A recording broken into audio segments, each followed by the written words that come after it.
Bien-aimés, bonjour. C'est l'évangéliste, écrivain, conférencier, éditeur, Elohek ici, serviteur de Jésus-Christ de Nazareth. Encore une fois, je viens avec une nouvelle note vocale pour aider quelqu'un, prier, proclamer, prophétiser et déclarer. La parole que Dieu nous a donnée a un impact majeur, peut affecter, peut briser, peut détruire, peut encourager, peut même aider quelqu'un à trouver foi. Voici la raison pour laquelle les personnes qui ont déjà reçu mes audios, mes notes vocaux, ont été réellement bénies. Et encore une fois, j'aimerais parler de la prière, mais cette fois-ci, de la prière qui ouvre les portes de la bénédiction. Bien-aimés, lorsque nous regardons dans le livre d'Ésaïe 61, la parole de Dieu déclare: tes portes seront toujours ouvertes.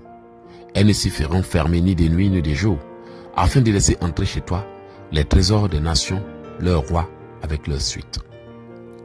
Vous comprenez donc que quand les portes de la vie sont fermées à une personne, elle peut tourner en rond. La seule chose qu'elle peut avoir, ce sont des miettes, se débrouiller dans la vie, souffrir pour survivre, mais en réalité, elle n'accomplira pas sa vraie destinée. Or, c'est dans la vraie destinée d'une personne qu'elle voit la gloire de Dieu. Voici la raison pour laquelle il est écrit dans le livre des Proverbes: c'est la bénédiction de l'Éternel qui enrichit et ne fait suivre d'aucun chagrin. Quand vous prenez le livre Ésaïe 55, qui nous dit ceci: vos voix ne sont pas mes voix ne sont pas vos voix, vos pensées ne sont pas mes pensées. Et Dieu continue en disant que ma parole ne se retourne jamais à moi sans effet, sans avoir accompli mes desseins et ma volonté. En d'autres termes, cela veut dire qu'il n'y a que lorsque vous réclamez vos destinées, vos bénédictions, que le Seigneur peut agir en votre faveur, n'est-ce pas? Comment donc une personne qui a été envoyée sur terre par Dieu pour réaliser un but, ayant des portes, ayant des bénédictions, ayant des connexions, ayant des individus, ayant des choses, des hommes et des femmes, prédestinés à l'aider dans l'accomplissement de sa destinée, puisse accomplir sa destinée en étant en dehors du plan de Dieu. Or, tous autant que nous sommes, bien avant notre venue sur terre, le Seigneur planifie minutieusement notre vie. Les hommes que nous devons rencontrer sont déjà prédestinés. Bien aimé, il y a bien des choses que j'ai vues dans la vie en rêve des années avant que cela ne s'accomplisse. Un homme m'a aidé depuis l'Angleterre. C'est d'ailleurs lui-même qui a financé mon voyage au Canada quand j'en avais besoin. Imaginez-vous que je l'ai vu des années et des années avant notre rencontre. Heureusement, j'ai l'habitude d'écrire mes rêves. Et lorsque ils s'accomplissent, je sais que je suis dans la destinée. Vous savez, il y a un fait que les scientifiques ont essayé d'étudier, qu'ils n'ont jamais compris. Je ne suis pas un scientifique, je suis un homme de Dieu, mais le Seigneur m'a permis de le décoder. J'ai regardé sur Internet et j'ai vu un documentaire qui parle du pressentiment d'avoir déjà vu quelque chose, d'avoir déjà vu un endroit, d'avoir déjà rencontré quelqu'un, d'avoir déjà vu son visage. Le pressentiment de se retrouver dans un lieu qu'on a l'impression d'avoir déjà visité. Les scientifiques disent qu'ils n'ont jamais pu trouver ni expliquer cela. Mais moi, le Seigneur m'a donné la capacité à décoder cela. Pas parce que je suis mieux que eux, mais tout simplement parce qu'il m'a accordé la grâce. Partant de mon expérience du Ghana, de la Côte d'Ivoire et de tous les pays que j'ai visités, même du Congo, Brazzaville et l'Italie, lorsque je me suis retrouvé à ces endroits, je n'étais même pas surpris. Je me souviens au Congo, Brazzaville d'avoir déclaré, je me souviens avoir été déjà dans cette salle. Effectivement, j'avais déjà fait un songe où j'étais en train de prêcher dans une salle similaire. Le pressentiment d'avoir vu quelque chose est une preuve que l'on s'est retrouvé dans un plan divin. Le pressentiment d'avoir déjà vu le visage de quelqu'un est une preuve que tu as en face de toi quelqu'un que tu devrais rencontrer selon le plan divin. Jérémie 29 nous dit voici, car je connais les projets que j'ai formés pour vous, dit l'Éternel, projet de paix et non des malheurs, afin de vous donner un avenir de l'espérance. Quand Dieu parle des projets, quand il parle des desseins qu'il a conçus pour nous, c'est en réalité le plan qu'il a tracé pour notre vie. Ainsi, l'on peut se retrouver dans une ville, avoir l'impression que il a déjà vu cette ville, se retrouver devant un visage qu'il a l'impression d'avoir connu, de quelqu'un qui ressemble à quelqu'un que vous connaissez, et parfois même vous prenez le temps même d'appeler la personne pour lui dire, mais est-ce qu'on se connaît là? Ton visage me dit quelque chose. La personne dirait, non, je ne me souviens pas vous avoir rencontré. Mais vous ne savez pas que, selon le plan divin, vous êtes sur le chemin de votre destinée.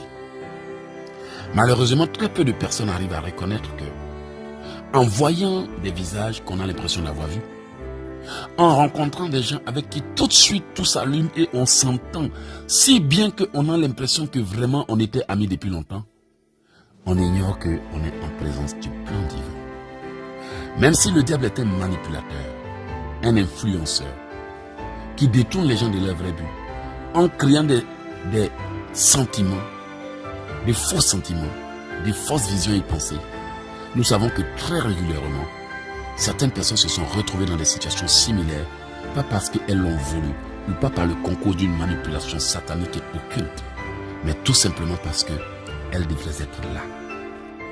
Le but de la vie, c'est d'accomplir le plan divin. Et pour accomplir le plan divin, il faut se retrouver aux heures, au temps que le Seigneur a fixé.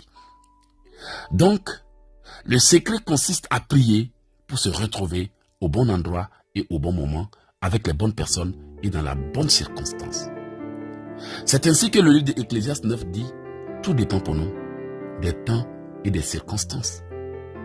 Dieu l'a bien dit que tout dépend pour eux des temps et des circonstances. Cependant, les gens n'ont pas encore décodé le mystère de la prière, des temps et des circonstances. C'est d'ailleurs ce dont j'ai parlé dans mon livre « Rendez-vous avec le destin ». En effet, nous sommes tous sur terre pour un rendez-vous avec le destin. Je vous assure que, bien aimés, c'est lorsque nous ratons ce rendez-vous avec le destin que nous nous retrouvons avec les personnes qu'il ne faut pas, à nous plaindre, à murmurer. C'est lorsque nous ratons cette date divine dont dont la parole de Dieu parle, je voulais dire, car c'est une prophétie dont le temps est marqué. Vous voyez, si je ne me trompe pas dans le livre d'Amos, cela est bien décrit. Grave la prophétie, écris-la et répète-la, car c'est une prophétie dont le temps est marqué. Elle marche vers son terme et s'accomplira certainement. Toutefois, lorsque le temps de la prophétie ça arrive pour s'accomplir, le diable commence à entreprendre la manipulation. Et c'est ainsi qu'il crée la tentation. Il crée des circonstances, d'où les gens se retrouvent dans des relations en croyant que c'était la relation qu'il fallait, l'amour parfait. Il fait ça de manière intense, de sorte à ce que la personne perde la tête. C'est la raison pour laquelle vous allez remarquer que chaque fois que les gens sont tombés amoureux, et surtout dans les faux amours, la relation était tellement intense, l'amour était tellement intense que les individus concernés ne pouvaient même pas se concentrer. Pendant des heures, elles étaient au téléphone, ils étaient au téléphone, et ces personnes, je vous l'ai dit, ces personnes concernées étaient au téléphone, sans même savoir que c'était en réalité une relation bizarre qui a été créée par le diable. Le diable qui a augmenté le volume de la tentation, qui a surexcité les personnes visées, qui a détourné leurs pensées et leurs sens, a-t-elle allu que ces individus concernés peuvent passer des heures et des heures au téléphone, à faire l'amour, à avoir des comportements, à avoir des conversations, à avoir des attitudes, à avoir des pensées, à dire des mots et à faire des choses à caractère sexuel. Il les manipulera ainsi, travaillera leur esprit, les gardera au téléphone, les gardera en ligne, les gardera à échanger les messages pendant le temps que cela lui demande pour réussir son coup. Et lorsque le temps marqué pour la bénédiction passe, après qu'il ait réussi son plan de manipulation et de détournement de la destinée, il se retire. C'est ainsi que les individus qui croyaient s'aimer commencent à ne plus ressentir d'amour. Peut-être que l'un d'entre eux continuera de ressentir l'amour, mais l'une des deux personnes ne trouvera plus normal de continuer la relation. Parfois, ça arrive après les rapports sexuels, ou parfois ça arrive subitement, sans raison valable pour justifier le